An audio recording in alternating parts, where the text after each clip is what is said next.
Comparatives and superlatives explanation. Here you have some examples with comparative and superlative forms. We use comparatives to compare two or more people or things. We use superlatives to talk about the highest degree. Let's start with comparatives. As you can see, sometimes we use more plus adjective, and sometimes we use an adjective plus er. When do we use more and when do we use er? Don't worry, there are just two rules.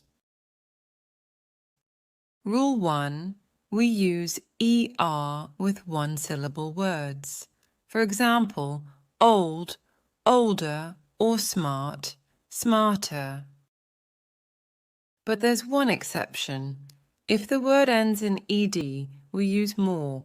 For example, bored, more bored, and stressed, more stressed. And maybe you're thinking, bored and stressed only have one syllable? Yes, exactly. If you want to know how many syllables a word has, you need to pay attention to the pronunciation.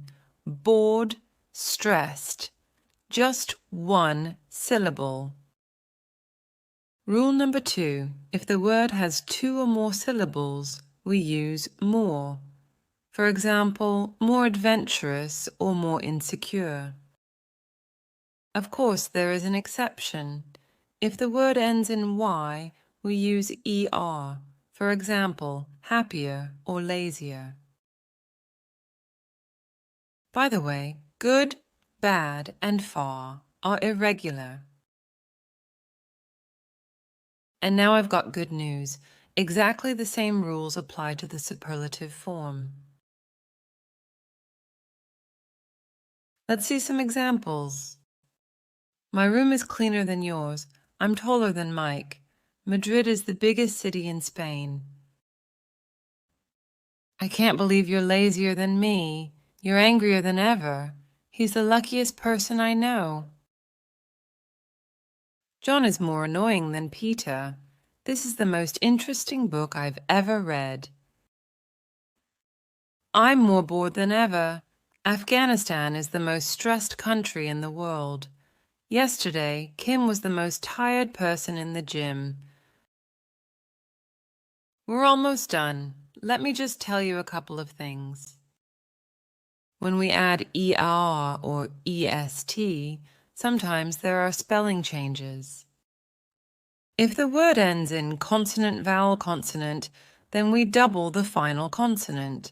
For example, big, bigger, or wet, wetter.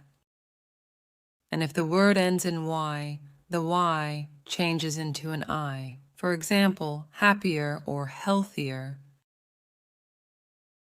Remember that in comparatives we use than, not that.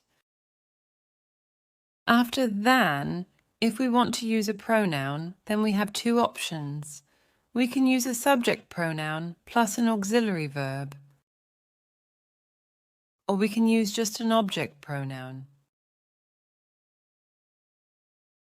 In the superlative, we use in, not of. That's all. See you.